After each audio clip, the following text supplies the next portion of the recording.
لوگوں سے عزتیں تلاش کرتے ہو تو وہ کیا تمہیں عزت دیں گے؟ وہ تو کل اچھا کہتے ہیں، پرسوں برا کہنے لگ جاتے ہیں۔ لوگوں کے سامنے گڈ بک میں آنا چاہو گے تو وہ تو سویرے تمہارے بارے میں کچھ کہیں گے، شام کچھ اور کہیں گے۔ اپنی روحانی زندگی آباد کریں، اپنے مسلح کو وقت دیں، اور دنیا سے چھپ کر اس موبائل کو بند کر کے اور اپنے آپ سے بھی چھپ کے اور تنہا ہو کے چھپا کے سارا کچھ اپنے آنسو اپنے رب کی بارگاہ میں پیش کریں، اس کے حضور حاضری دیں۔ سنو نا ترمذی کی حدیث، اور اسے یاد رکھنا، نبی پاک علیہ السلام نے فرمایا اپنے دکھ لوگوں کے سامنے نہ بیان کرنا، سیٹھوں نوابوں کو نہ بتاتے پھرنا، دنیا داروں کے سامنے جا کے نہ رونا کہ میں تکلیف میں ہوں۔ فرمایا اگر دنیا داروں کو دکھ بتاؤ گے رب تمہیں کبھی غنی نہیں کرے گا۔ اور لوگ ہیں کہ الٹا مذاق اڑائیں گے آپ کی، جس سے بڑی پکی یاری ہے نا، پکی، وہ تب تک پکی ہے جب تک آپ نے 50,000 مانگا نہیں، اور جس وقت آپ نے کہہ دیا کہ میں مجبور ہوں میری مدد کر، تو پھر ختم ہو گئی دوستی۔ لوگوں کے تعلقات آپ کے ساتھ تب تک ہیں جب تک آپ ان سے کوئی ضرورت وابستہ نہیں کرتے۔ کریم محبوب فرمانے لگے بندوں کے سامنے دکھ نہ بیان کرنا، اللہ تجھے کبھی غنی نہیں کرے گا۔ تو اپنے دکھ اپنے رب کو بتا، تو دعائیں مانگ، تو اس کی بارگاہ میں حاضر ہو، تو اس کے حضور عرض کر۔ فرمایا اپنے دکھ اپنے رب کو بتا، وہ جلدی کرے یا دیر سے کرے تجھے ساری دنیا سے بے نیاز کر دے گا، تجھے کسی کا محتاج نہیں رہنے دے گا۔ اپنے مسلح کو، اپنی دعاؤں، ایک بزرگ فرماتے ہیں میں نے دعا مانگنے کا طریقہ اپنی بیوی سے سیکھا، دعا مانگنے کا طریقہ اپنی، سیکھنے والے تو اپنے بچوں سے بھی سیکھ لیتے ہیں، سیکھنے والے تو ہر ایک سے سیکھتے ہیں۔ وہ کہتے ہیں میں نے دعا مانگنے کا سلیقہ اپنی بیوی سے سیکھا ہے۔ حضرت وہ کس طرح؟ فرمانے لگے میری بیوی نے نا مجھے کوئی کام بتایا، کچھ پیسوں کی ضرورت کے لیے کہا، تو میں نے اسے کہا کہ بھئی ابھی میرے پاس نہیں ہے، کچھ دنوں میں آتے ہیں تو میں دے دوں گا۔ عورتوں کی عادت ہوتی ہے وہ بار بار یاد کراتی ہیں، 2-4 دنوں کے بعد پھر اس نے کہا حضرت وہ میں نے کہا تھا کچھ پیسے، میں نے اسے کہا کہ ابھی میرے پاس نہیں ہے، کچھ دنوں میں ملتے ہیں تو میں تمہیں دے دوں گا۔ اس نے کچھ دنوں کے بعد پھر کہا حضور وہ میں نے کچھ پیسے کہے تھے۔ فرماتے میں نے ڈانٹ دیا، میں نے کہا کہ کیا تو روز مجھے شرمندہ کرتی ہے، کہا نا میرے پاس نہیں ہے، ہوں گے تو دے دوں گا، تو روز یاد کراتی ہے۔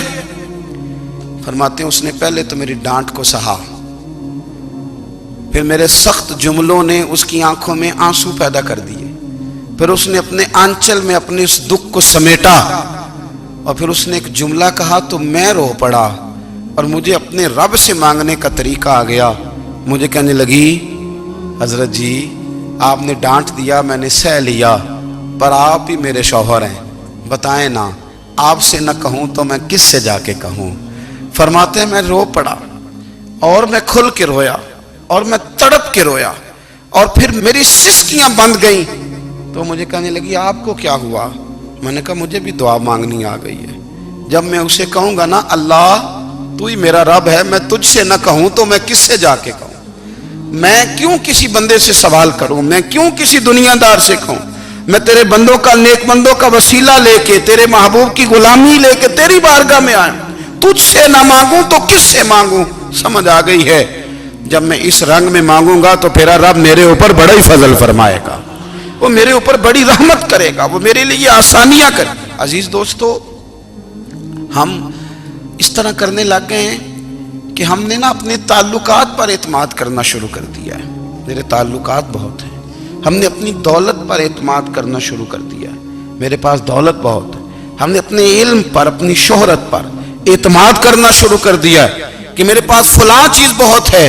یاد رکھنا جب بے نیاز اپنی صفت بے نیازی دکھاتا ہے تو بڑی بڑی دولتوں والے مجبور نظر آتے ہیں۔ بھائیو جب انسان کا رشتہ اپنے مالک کے ساتھ ہوتا ہے پھر تو غم بھی کچھ نہیں کہتے، پریشانیاں بھی کچھ نہیں کہتی، پھر تو زندگی صبر والی، پھر تو زندگی توکل والی، پھر تو زندگی بھروسے والی، پھر انسان اپنے آپ کو رسوا نہیں کرتا، دنیا داروں سے امیدیں اس کی ختم ہو جاتی، امیدیں اللہ رسول سے لگا لیتا ہے، مضبوط ہو جاتا ہے، مضبوط، طاقتور ہو جاتا ہے، خوددار ہو جاتا ہے، باوقار باعزت ہو جاتا ہے۔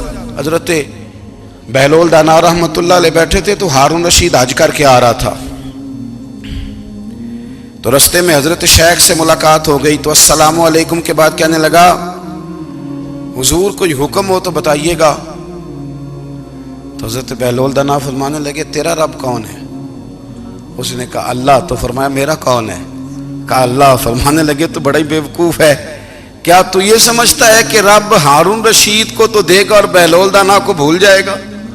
تیرا بھی وہی رب ہے، میرا بھی وہی رب ہے. اس نے اگر تجھے دے کے آزمایا ہے تو ہو سکتا ہے مجھے نہ دے کے آزما رہا ہو. جب اس کی حکمت کے تقاضے ہوں گے تو عطا کرے گا اور دے گا. تو جا اپنا کام کر. بھائی اپنی روحانی زندگی، اپنی عبادات، اپنے وظائف، اپنے روزمرہ کے معاملات، اپنی دعائیں، اپنا استغفار. دیکھو کوئی مشکل کام تو نہیں 2 رکوع ہیں سورہ واقعہ کہ اگر رات کو پڑھ لی جائے تو. میں کس طرح یہ بات بیان کروں کہ تعویذ بانٹنا آسان ہے اور وظیفہ بتانا مشکل ہے. سارا دن تعویذ بانٹیں تو لوگ لینے کو تیار ہیں، اور اگر آپ وظیفہ بتائیں تو کہتے ہیں تو مشکل کام ہے. او خدا کے بندے، اگر آپ کا تعلق قرآن پاک کے ساتھ مضبوط ہو، قرآن پاک کے ساتھ اگر آپ کا رشتہ ہو، لوگ سفارشیں ڈھونڈتے ہیں نا دنیا میں، کوئی تعلق مل جائے تو میرا کام ہو جائے. دنیا میں اتنا مشکل معاملہ ہے، آخرت میں مجھے بتائیے گا کتنا مشکل معاملہ ہوگا. میرے نبی پاک صلی اللہ تعالی علیہ وسلم نے فرمایا جو لوگ سورہ ملک پڑھا کرتے تھے نا، سورہ ملک، یہ سورت ملک قیامت میں ان کی سفارش کرے گی، اور اس طرح کرے گی کہ کہے گی اے اللہ یہاں اس بندے کو جنت میں داخل کر دے یا مجھے قرآن پاک سے علیحدہ کر دے. تو رب فرمائے گا جا اس کا دامن تھام کے اسے جنت تک پہنچایا. آپ بات کو سمجھیں، جب آپ کے تعلقات اپنے معاملات کے ساتھ مضبوط ہوں گے. یہ نبی کریم نے وعدہ کیا ہے کہ تو سورت واقعہ پڑھ تیرے گھر میں فاقہ نہیں آئے گا. حضرت عبداللہ ابن مسعود رضی اللہ تعالیٰ عنہ بیمار تھے تو حضرت عثمان غنی رضی اللہ تعالیٰ عنہ تیمارداری کے لیے تشریف لے گئے اور جا کر کے کہا کہ آپ بڑے بیمار ہیں، آپ کی بیٹیاں زیادہ ہیں، میں چاہتا ہوں کہ خزانے میں سے کچھ مدد کروں. تو سیدنا عبداللہ ابن مسعود رضی اللہ تعالیٰ عنہ اٹھ کے بیٹھ گئے اور کہنے لگے امیر المومنین، اللہ آپ کو میری طرف سے، میری بیٹیوں کی طرف سے بہتر صلہ دے. میری بیٹیوں کو کسی خزانے کی ضرورت نہیں، میں نے انہیں خزانہ دے دیا ہے. کہا جناب آپ نے کون سا خزانہ دیا ہے، میں آپ کے مالی معاملات کو جانتا ہوں. تو فرمانے لگی امیر المومنین، میرے نبی کریم نے فرمایا ہے جو سورت واقعہ پڑھے اسے کبھی فاقہ نہیں آتا. میں نے بیٹیوں کو یاد کرا دی ہے، یہ خزانہ میں نے انہیں دے دیا ہے. وہ سارے والدین سنیں جو بیٹیوں کے لیے پریشان رہتے ہیں. حضرت عبداللہ ابن مسعود نصیحت کر رہے ہیں، فرمانے لگے میں نے سورت واقعہ یاد بھی کرا دی ہے، پڑھنے کی عادت بھی ڈال دی ہے. حضور نے فرمایا ہے جو سورت واقعہ پڑھے اسے فاقہ نہیں آتا. کہنے لگے چاند تو اپنی جگہ چھوڑ سکتا ہے، سورج گر سکتا ہے، تارے ٹوٹ سکتے ہیں، پر مدینے والے رسول کی بات غلط نہیں ہو سکتی. حضور نے فرمایا فاقہ نہیں آئے گا تو انشاءاللہ کبھی بھی نہیں آئے گا. کرنے کا کام یہ ہے کہ ہم اپنے معاملات، اپنی عبادات، اپنی دعائیں، کبھی 10 منٹ عادت ہو جائے نا دعا مانگنے کی علیحدہ سے رات کو. حضور نے فرمایا جو فرض نماز کے بعد دعا مانگے اللہ اس کی قبول کر لیتا ہے. نبی پاک صلی اللہ تعالی علیہ وسلم نے فرمایا اللہ مسافر کی دعا قبول فرماتا ہے. حضور نے فرمایا اللہ مظلوم کی دعا قبول فرماتا ہے. حضور نے فرمایا بیمار سے دعا کراؤ اللہ اس کی دعا قبول فرماتا ہے. میرے نبی پاک نے فرمایا ماں باپ جب بھی اولاد کے لیے ہاتھ اٹھائیں، ویسے تے بلے شاہ تو آسمانی اڈ دیاں ہی پھڑ دیں، جڑا گھر بیٹھا انہوں بڑھیا ہی نہیں. حضور فرمانے لگے ماں باپ جب بھی اولاد کے لیے دعا فرمائیں اللہ ان کی دعا کو قبول کرتا ہے. آپ اپنا تعلق بنائیں دعا کے ساتھ، عبادت کے ساتھ، مصلی کے ساتھ رشتہ بنائیں، استغفار پڑھیں. صلاح الدین ایوبی صلیبی جنگوں میں تھے، رات کو مسجد اقصیٰ میں نماز پڑھی تو پریشان تھے. ایک بزرگ سے ملاقات ہوئی تو وہ کہنے لگے کہ آپ بڑے پریشان ہیں. کہنے لگے حضور پریشان اس لیے ہوں کہ پہلے ہی مسلمان کمزور ہے، اب میں نے سنا ہے دشمن کا ایک بحری بیڑا وہ جنگی سامان سے بھرا ہوا آ رہا ہے، تو اب ان کے پاس اور تلواریں اور نیزے آ جائیں گے، مسلمانوں کے پاس پہلے ہی وسائل کی کمی ہے، پریشان ہو کس طرح کر کے مقابلہ کریں گے. یہ بات کہتے ہی صلاح الدین ایوبی نے بزرگوں سے کہا حضور آپ بھی دعا کرنا. دعا کی بڑی طاقت ہے. میرے نبی پاک نے فرمایا دعا مومن کا ہتھیار ہے. دعا مومن کا. حضور نے فرمایا تقدیر کو سوائے دعا کے کوئی چیز نہیں بدل سکتی. دعا مومن کا ہتھیار ہے. یہ کافر کے پاس کوئی نہیں، یہ ہتھیار ہے مومن کا. اللہ کرے آپ کو سمجھ آئے. پھر سنیں، کئی بار کہہ چکا ہوں یہ ہتھیار ہے.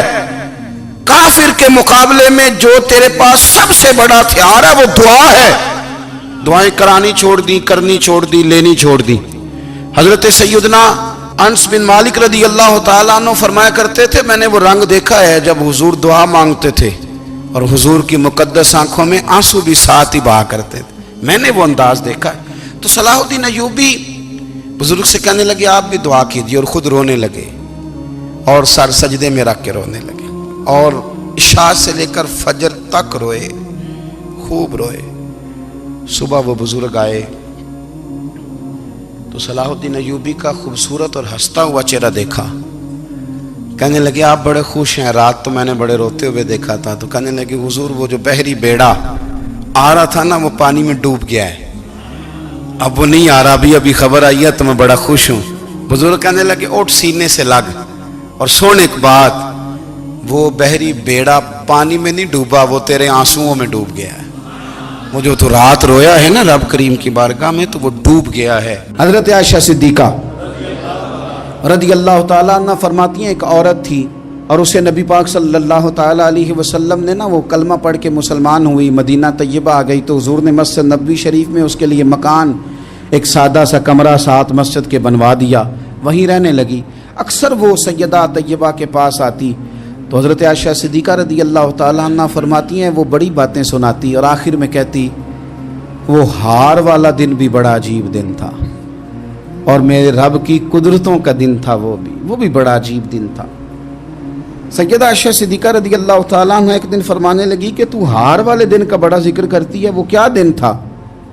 تو خاتون کہنے لگی اماں جی وہ دن تھا جب میرے رب پر بھروسہ اور مضبوط ہو گیا، جس دن میرا اپنے رب پر توکل اور بڑھا، میرے ایمان میں یقین میں اور پختگی آئی. کہنے لگی میں ایک گھر کی کنیز تھی، نوکرانی تھی. اس گھر میں ایک بچی تھی جس کے پاس سونے چاندی ہیرے جواہرات کا ہار تھا. اس زمانے میں نا چمڑے کے اوپر لوگ ہیرے جواہرات لگاتے تھے، کئی دفعہ سرخ رنگ کے چمڑے پہ لگائے جاتے تھے. وہ بچی پہنتی تھی تو کہتی ہیں وہ بچی کے اس نے اتار کے رکھا یا اس سے گرا وہ ہار تو چیل اسے اٹھا کے لے گئی گوشت سمجھ کے اور میرے سامنے اٹھا کے لے گئی. گھر والوں نے مجھ سے پوچھا، یہ بخاری میں موجود ہے، گھر والوں نے پوچھا مجھ سے کہ وہ ہار کہاں ہے تو میں نے کہا چیل اٹھا کے لے گئی. گھر میں کچھ چوری ہو جائے تو سب سے پہلا الزام کس پہ لگتا ہے؟ ملازمین پہ. کہتے انہوں نے مجھے بڑا مارا، بڑی تکلیف تھی، حتیٰ کہ میری شرمگاہ تک کی تلاشی لی، میری عزت اتنی خراب کی میں بتا نہیں سکتی. میں نے اپنی زندگی میں ایک واقعہ دیکھا، ایک امیر گھر میں چوری ہو گئی، ملازم کو اتنا مارا کہ وہ چارپائی پہ پڑ گیا. پولیس والوں سے اتنی مار پروائی گئی کہ وہ بیچارہ چارپائی پہ پڑ گیا اور پھر وہ اتنا بیمار ہوا اور کچھ دنوں کے بعد پتہ چل گیا کہ چور تو اپنا بیٹا ہے ان کا. پھر اس کا انتقال ہو گیا. اب وہ سیٹھ صاحب اور گھر والے آ کے نا مرنے والے کے کان میں معافیاں مانگ رہے ہیں، کان میں. تو میں نے ان سے پھر کہا تھا کہ یہ تو اب چلا گیا ہے، تمہارا زور چلتا تھا نا تو تم نے قانون خریدا اور تم نے اسے جتنا ہو سکا تم نے اسے مار پڑوائی. تمہارے پاس جو عدالتیں تھیں تم نے وہاں کارروائی کی، اب ایک عدالت قیامت کے دن لگے گی. یہ کمزور تھا نا، کچھ کر نہیں سکا. میرے نبی پاک صلی اللہ علیہ وسلم نے فرمایا سن لو، اگر سینگ والی بکری نے بغیر سینگ والی بکری کو تکلیف دی ہوگی نا تو قیامت کے دن اسے بھی بدلہ دینا پڑے گا کہ تیرے پاس سینگ تھے اور تو نے اسے مارا تھا. وہ خاتون عرض کرتی ہے سیدہ عائشہ کی خدمت میں کہ مجھے بڑا مارا، مجھے تکلیف دی. میں کہہ رہی تھی کہ میرے سامنے چیل لے گئی ہے پر وہ نہیں مان رہے تھے. اماں جی انہوں نے مجھے بڑا مارا.